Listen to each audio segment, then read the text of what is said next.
Hello, hello, hello, and welcome to today's episode of Her Version. This podcast is dedicated to sharing stories of struggle to triumph, a platform that allows individuals to tell their truth in order to inspire and uplift others. For those of you that are new to this podcast and like content like this, make sure you hit that subscribe button, follow, like, and share. I am your host, Sabrina Victoria. Let's jump right in.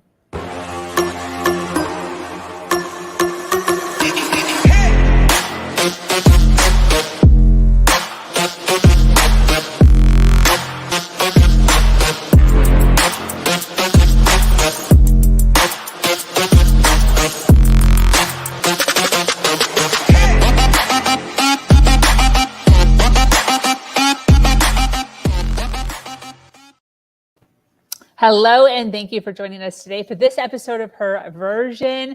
The Her Version platform is built on storytelling and the understanding that many times our greatest learning experiences come from listening to other people's stories. Today, I am speaking with an amazing woman named Lace Flowers. What a pretty freaking name. Thank you. Yes. Imagine the amount of self-sabotage patterns your subconscious mind could start to create for you if you had endured a life filled with challenges like alcohol and sexual abuse as a child and abusive relationships and financial dependence as an adult. Lace is here today to share her journey through a self-sabotaging behaviors and how she was able to clear her thoughts and move forward in her life. She is so excited to be here, and so I'm so excited to hear her story and to listen to how she has empowered herself and how she now empowers other women to do the same. Welcome, Lace. How are you? Thank you so much, Sabrina. That was a lovely introduction. I'm really well, thank you. A little bit flustered and a little bit hot because obviously I was a little bit confused with the timings and it's hot in Mexico. So, but I'm good. How are you? You're making everyone jealous between you and I. I'm in Florida. You're in Mexico. Everyone up north is freezing right now. Yeah, I'm originally from the UK, so I know about the cold. I lived with it for 33 years and then I eventually had enough. And now I complain about the heat. So yes. That's British. You went from like way extreme. You went from like way up here to way down here. I certainly did, yes. How'd you do that, by the way? Family, friends, lover? Okay, you really want to know how I got here? All right, this is the craziest story like ever. I do crazy things all the time, but this must be one of the craziest. So I was in a really unhappy, really rather toxic, almost 8-year marriage. And when I finally decided about 2 years ago that I was actually going to turn my life into one that serves me, rather than one that didn't. And I decided I had enough of being miserable. I had enough of living the same sort of shit different day, had enough of walking on eggshells, and, things had to change. I started to make the changes to my life, and I was called around this time to go to Mexico. Mexico is a country I've never been to. I don't speak much Spanish, although that has improved since I've been here. I've never wanted to go to Mexico. And as far as I was concerned, I didn't even like Mexican food. And I didn't have a passport, no money, no business. I had nothing. So when I made this announcement, hey, I'm going to go to Mexico, everyone just looked at me and they were like, you fucking crazy. Like, you have nothing. You have no passport. Your kids have no passport. You don't like Mexican food. You don't like hot weather. Like, what are you thinking? You don't know anyone there. And I was like, yeah, well, that's what I'm doing. So I lived and breathed everything is happening to go to Mexico. And within about 6 months, maybe less, here I am.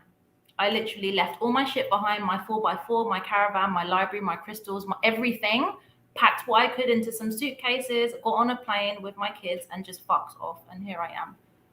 And my marriage ended as well as a result, which I knew was going to happen, needed to happen for my own growth. So yeah, I came here. The food is actually awesome. It is incredibly hot depending on where you are. But yeah, I followed the call. I followed my gut instinct. And yeah, that's what I do. If I have a feeling that, that really strong feeling in your tummy, I just go with it because it's never wrong. Wow. How old were your kids? What were they thinking? I've got 3 children. My youngest is 18 months. My eldest has just turned 14. And my middle child is 6, although he's not here with me. He returned to the UK to live with his dad because that's what he wanted to do. So it's just me and my girls. And, well, the little one she just does whatever because she's small. And my eldest one was like, oh my God, we're like going on permanent holiday. But she was already homeschooled anyway. So, it wasn't, as much as it was a big change, it wasn't too big because she was already used to being at home. And we'd been living in caravans on and off for like the last 3 or so years and moving around the southwest of England. So moving around was not new. So coming here, it was literally just, okay, it's a bit of a longer way. It's warmer, but it's, she settled in really well. Yeah. Wow. So freaking cool. So I know that one of the main topics that we're going to be kind of covering here and there throughout this podcast is about self-sabotaging.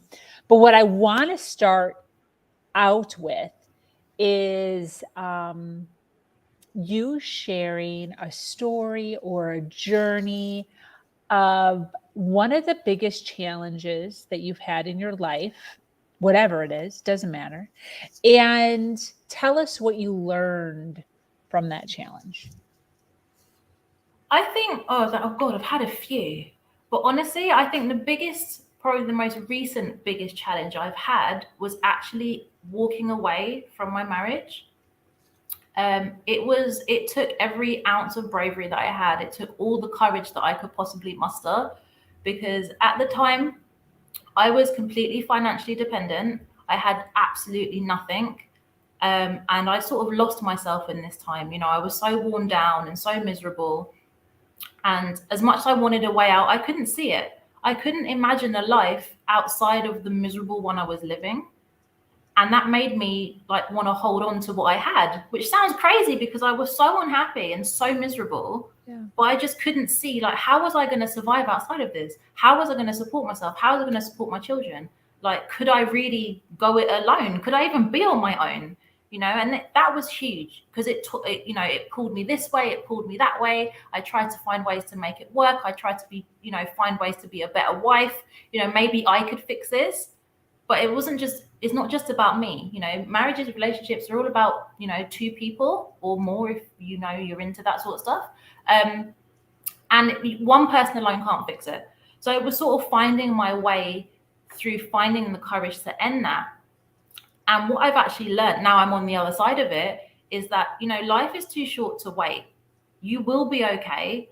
You just need to just fucking do it. That's the point. Just do it. You will be okay. Things will work out. You just need to trust that you're going to be fine. And when you make a decision or you set an intention to achieve something, if that's ending a relationship or starting a business or whatever it is, if you set that intention and you hold it, and you walk towards it, no matter how small those little steps are that you're taking, you just walk towards it. Like when I decided I was coming to Mexico, I had fucking nothing, no idea how I was going to do it, but I just acted like it was happening. I just made the steps. I, started packing my stuff. I didn't know where I was going. But if you do things like that, what you find is the path opens up before you. It just does. So that's what I've learned. If you just go for it and trust, the path will open up as you walk. You don't need to know the hows. You don't need to know any of that stuff. That's not your business. Know what you want, walk towards it, and watch the magic happen. Fantastic. I want to ask, because I know that there are so many people, men and women, who have the same struggle that you had, where they're looking to exit a relationship in this sense. And just all of the fear that comes up, especially for the person who is making little to no money, especially for the person who many times ends up with the children. We're talking about the wife here over and over again. Mm-hmm. What's the step? There's this feeling. It's like, okay, yes, I want to go. But like, what is the first step? Like, what's the first thing? Did you read a book? Did you watch some stuff? Did you talk with a friend? Did you talk to a therapist? Like, did you just start packing a suitcase?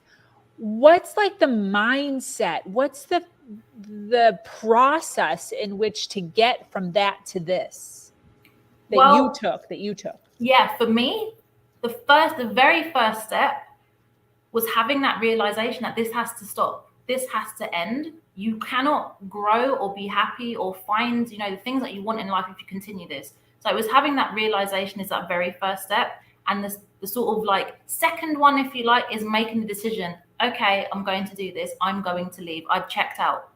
Even though everything is still the same on your outer world, making that decision in your inner world that, okay, that's it. This is changing. I'm leaving. That really is the first step, making that decision. It's all the sort of eternal stuff that comes first. And that's what I did. I had that realization and I said, right, okay, it's done. Wow. That's so cool. What kind of fears were coming up for you? Could I be on my own? I didn't really want to be lonely, although I think it's preferable to what I was dealing with. But still, you have these thoughts. I didn't want to be on my own. I was scared about being lonely. I was wondering how I was going to look after my children. Like how would it affect them? How was I going to make money? Could I really launch a business? Where was I going to live? All sorts of things were coming up. What's he going to be like? Is he going to make life hell? The sort of initial argument when you decide, okay, I'm leaving, you actually verbalize that. Like, does that mean like all the walls are going to be torn down in my house? Like, so much was going on, so much. Did you do some preparation before you told him, or did you tell him and then start preparing? How did you do it? The preparation I did, like I said, was sort of mental stuff inside me, making decisions, deciding that I wanted more and that I was going to have it, no matter the cost. Things didn't really happen. I didn't really plan how it was going to happen. It just sort of happened, and things were like building. The pressure was building. The misery was building. And I phoned a friend and just said, hey, do you know what? I need to come and stay with you for a while because I just need to get out of here. And she said, cool. So I sort of informed the kids, we're going to go away for a little while. And I just told him, I just said, hey, do you know what? I'm going away for a bit. I don't know how long for, because at that time I wasn't entirely sure. I just needed to get out of the environment. And that's sort of how it started. But it still took 6 months between that happening and actually leaving the country. So yeah, it was a bit of a process, but just removing myself from the situation to begin with, to get some breathing space, sort of, really process what I was going to do, was very, very helpful. Yeah. When you think back from, your journey from beginning to where you are now, what do you think has been some main areas in which you found yourself self-sabotaging yourself? Oh gosh.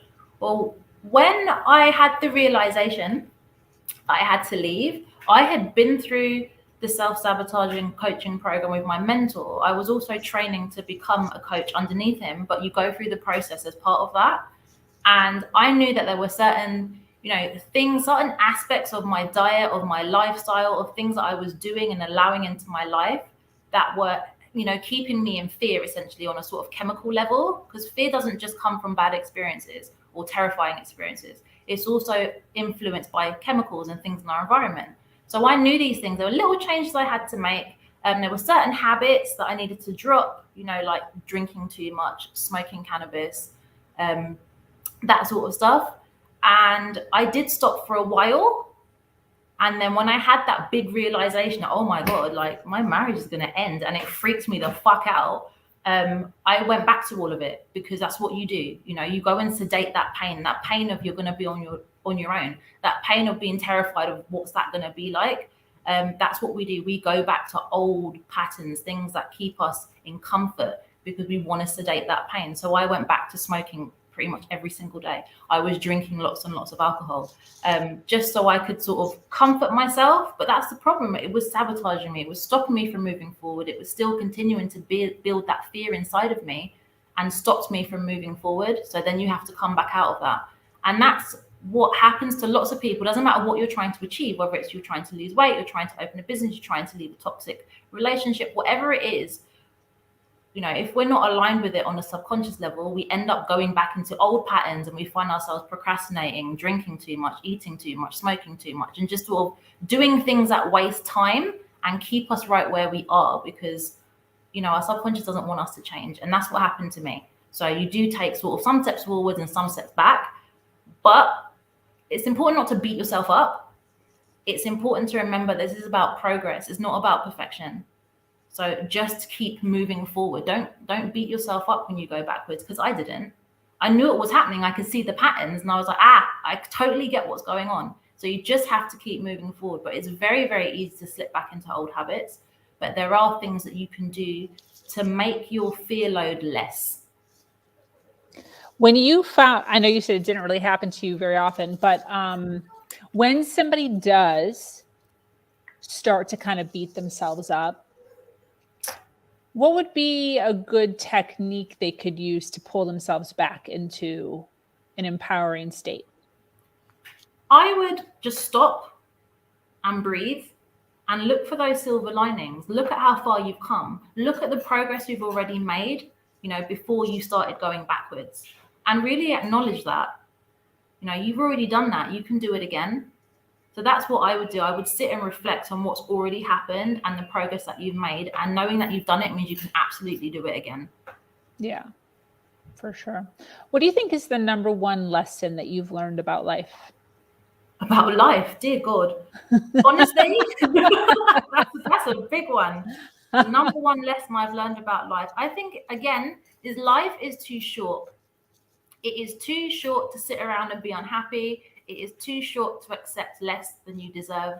It's just too fucking short. Because what happened to me when I was 26 in 2014, I was on my way to my new placement for university. I was training to be a mental health nurse, and it wasn't fulfilling me. I thought it's what I wanted to do, and I quickly realized it's not what I was supposed to be doing. And I didn't know how to get out of it. And I thought, oh my God, this is always going to be my life. I'm going to be in this job that I don't want and blah, blah. What am I going to do? And I was going to settle for that. But what happened to me on that day as I was driving is I had a head-on collision at about 40 to 50 miles an hour. And my whole life changed from that. So I ended up with a broken femur. I was airlifted to hospital. I developed fat embolisms of my lungs, and I spent 8 days in a coma. They didn't expect me to survive. And when I woke up, that's when I had that sort of light bulb moment. Oh my God, you cannot spend your life fucking around doing things that don't serve you, that don't make you happy, that don't bring you joy, because you can have a head-on collision and die at any moment, because you almost did. So yeah, that for me was life is too short. You don't know when your time's coming to an end. So make what you've got count every single day, because you don't know when you're going to end up in a head-on collision and you may not wake up from it. Yeah, holy cow. For sure. What does success mean to you? Wow, that's another big one. Success for me is progress. It's not perfection. And I know I've said that earlier. Success is like living life on my terms in a way that makes me feel good, but it's also, not hurting the people around me. Because obviously it's important never to do any harm. And I think in terms of that, I've created success because I am living on my own terms. I do feel good about it, and I am making progress every day, and I don't beat myself up over perfection. So I think that is success. How did you get to the point where you're not beating yourself up over perfection? Because I think that's a trait that a lot of people have. Mm-hmm.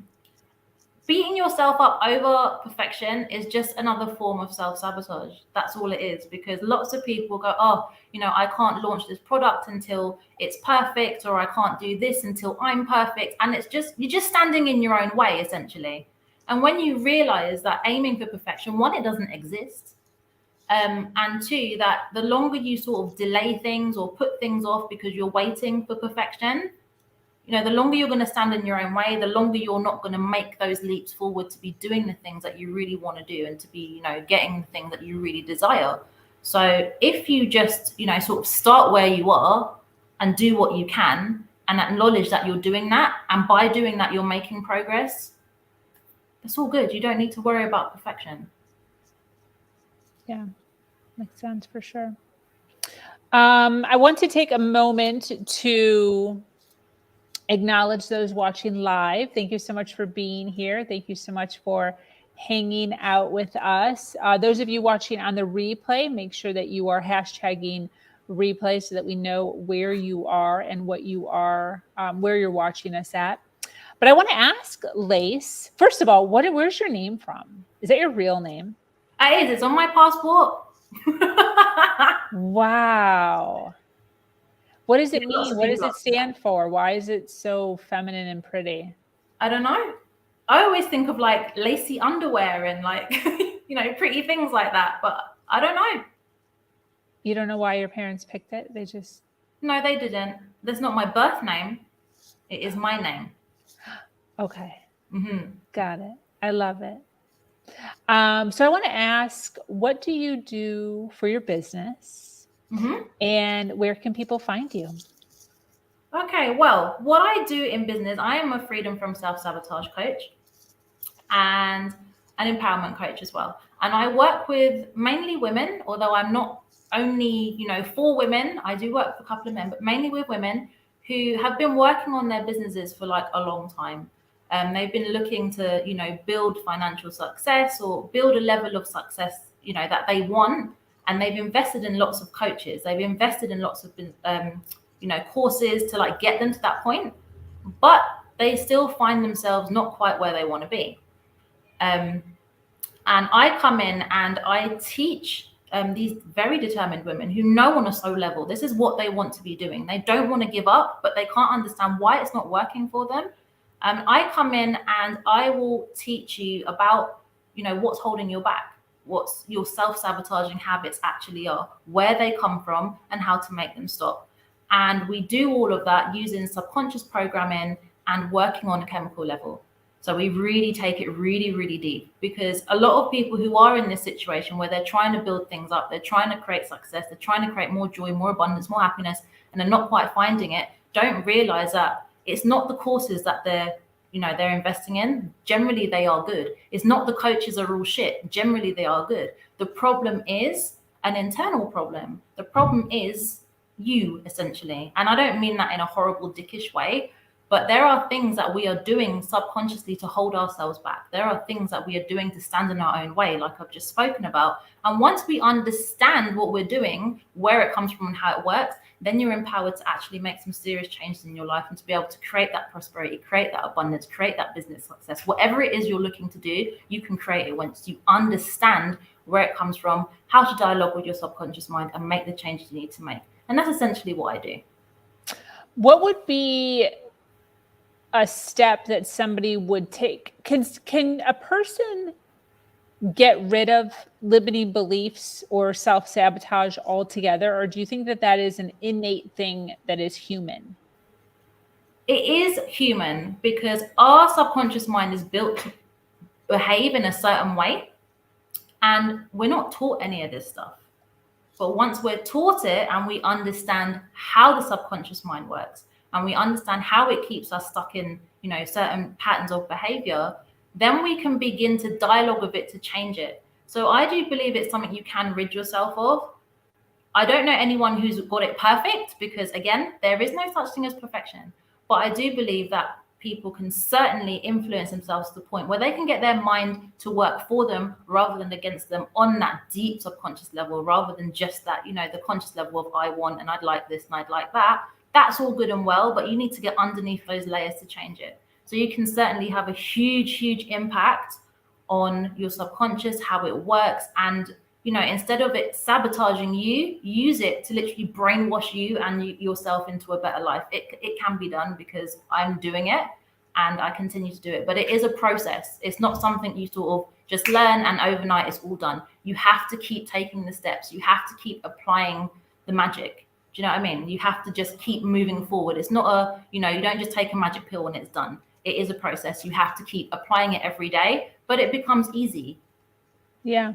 Can you share a portion of it, like a process or a trick or a simple nugget that somebody can kind of put in their pocket and digest while they're listening here? Yeah, absolutely. I think this is probably going to piss off a lot of people. But there is a particular substance that is in every corner of our society that is designed to make us think illogically, to keep us vibrating low, to keep us in fear, and it's toxic. And if we get rid of this out of our life, we can begin to, regain our mental clarity and to be able to, think of those amazing ideas and act more logically. And that substance is caffeine. So I don't know how many of you guys, enjoy a coffee or 6 in the morning. This is a habit that has to go. Stop drinking that shit. Caffeine literally cuts the blood flow to your brain by 52%. Life is hard enough with an entire brain. It's much, much harder with, less than half of a brain. It is so bad for your brain function, and it is impairing the way you think. It is making you unable to deal with like minor stresses of life. It makes you think illogically. It makes you a bit more stupid, if I'm being brutally honest. And it is designed to keep us small. It's designed to keep us doing things we don't like for longer. And it's not just me making this up. There is a brilliant book about it called Caffeine Blues by Dr. Robert Chininsky, I think his name is. I'm going to double check the name of that, but the book is called Caffeine Blues, and his surname is Dr. Chininsky. So have a look at that, read it, and after you've read it, come back to me and tell me how you feel about caffeine. But honestly, cut your intake. Don't just stop cold turkey. It's going to give you headaches and all this sort of stuff. But that is like one of the quickest and easiest ways to really reduce your self-sabotage is to stop ingesting coffee. Stop drinking it. Wow, that's so. First of all, I don't drink any caffeine. Yay! So yay to me. However, so is this just a big marketing ploy then? What, coffee? Yeah. Coffee, Because yeah. it's marketed to like help you do things and help you stay awake and help you be more productive. Yeah. But it's doing the opposite? Yeah, it's all bullshit. Wow. It's all bullshit. So people who stop drinking coffee, what can they expect to see or notice right away with their life as far as an improvement goes or their function of their brain? Well, immediately when you stop, you'll probably find you have a headache, you're more grouchy, and you think, this is a terrible idea, I want my coffee. But you have to, the thing is, when you drink caffeine, it switches on your limbic system for 3 weeks. So your fight or flight response is on for 3 weeks straight after 1 8-ounce cup of coffee. Okay. So you need to let that get out of your system. So you're not really going to see, you might, I don't know, but you're not really going to see any huge sort of change for about 3 weeks because you need all of that stuff to be out. Yeah. So it's got to come out first. And once you do, I mean, the ladies that I've, talked this through and we've experimented with it, because I don't touch the stuff, have told me they have experienced, less brain fog, more clarity. They have more energy. They feel more awake. They feel happier and less grouchy. So there's all these things that it says it's supposed to do. They feel like they're getting the benefits when they're off it, which is just mind blowing, really. And many of the ladies that I've been through this with have said to me, do you know what? This is the best decision I've ever made. I don't actually want to drink coffee anymore. And I do provide alternative things that you can drink if you really have to have your, hot cup of something. At least don't have a hot cup of slavery in the morning. Have something else actually going to serve you. But you will find differences very, sort of quickly within that 6 weeks. But like I said, to begin with, it can be really hard on people who are like, super addicted to it, and their mind is going to freak out. The subconscious is going to want you to drink coffee, and you're going to feel, you're going to feel fucking terrible. You might not. But a lot of people do suffer with withdrawal symptoms. So that's something to be aware of and, cut down slowly, because the worst thing you can do is go, I'm going cold turkey, and then you can't cope with it and you go straight back to it and you go, I'm never going to quit coffee again, because that's the opposite of what we're trying to achieve. Yes. Wow. That is so cool. I've never really, obviously I've heard of people saying, to cut back on coffee, but I didn't necessarily recognize the difference and how not drinking it seems to do the same exact thing that it says it does for you. So exactly. It's definitely, crazy. Yeah, definitely super interesting. Where can people find you on social media?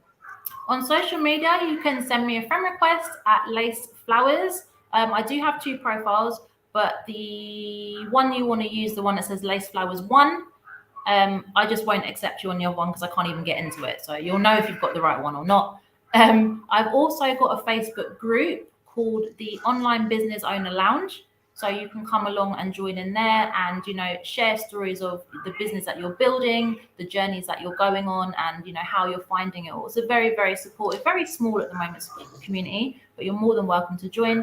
And I will soon be on TikTok as well. So if you want to follow me on TikTok, you can get in early. My name is Bad Bitch Rising. Love it. Predominantly talking about what on TikTok? TikTok is still the same sort of stuff. So we're going to be talking about the coffee aspect. We're going to be talking about overcoming self-sabotage. We're going to be talking about, subconscious programming, and how to sort of get past that, and how you can, reprogram your subconscious mind to help you build the joy, the abundance, and the business and the success that you actually want. Beautiful. And then what are your big dreams for your business?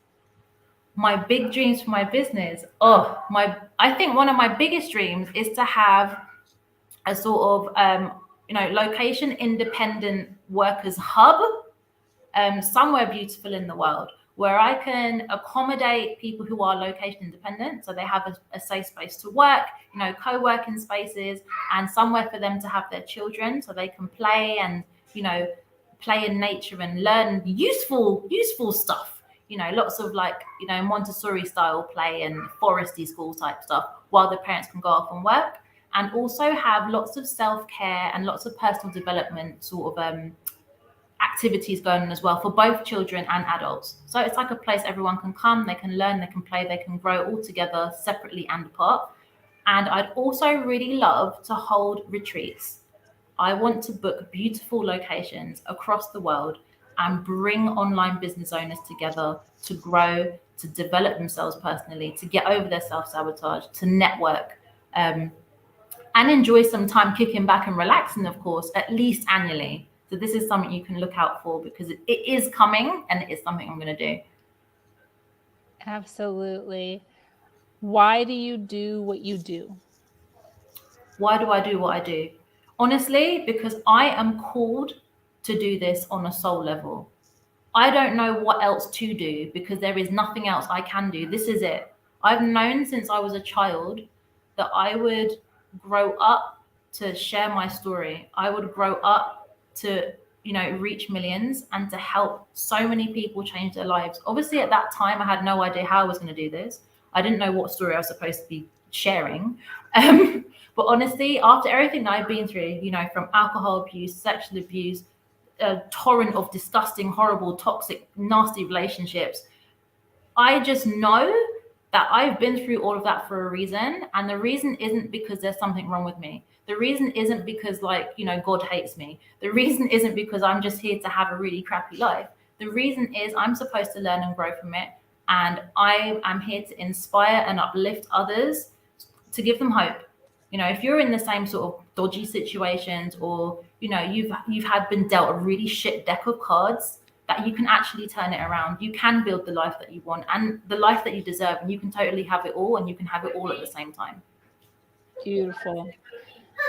In closing, oh baby, sorry. In closing, what would be some advice that you'd give to females who find themselves continuously self-sabotaging? Don't give up. It's not your fault. Don't get into this cycle of blaming yourself. It is not your fault. Your subconscious mind is working exactly as intended. And that's why you keep finding yourself in this cycle. Reach out to someone, talk to someone, and have a look at the progress you've made so far. Because I guarantee you there's a silver lining somewhere. There's something to be grateful for, and you are making progress. So just keep doing that, and come and hang out in my group. I'd love to hear about it. Love it. What's the group again? Facebook? The Online Business Owner Lounge on Facebook. Beautiful. I wrote it down. Awesome. Well, thank you so much for being here. Thank you so much for hanging out with us. So appreciate it. For those of you watching live or on the replay, if you resonated with Lace and all of the goodness that she shared today, make sure to check out, follow her on Facebook and her Facebook group, Online Business Owner Lounge. We love to connect people here on this platform in order to make sure that we're continuing to rise. Thank you so much for joining us here on Her Version. This community is expanding every single day and is filled with females who are striving to do better than they did yesterday. For those of you that are new to this podcast and like content like this, make sure you hit that subscribe button, follow, like, and share. If you have an amazing story to share of struggle to triumph, be sure to reach out to me at hernation.life. I am your host, Sabrina Victoria, and I'm so grateful to be here sharing a platform that allows people to share their truth and inspire others. As always,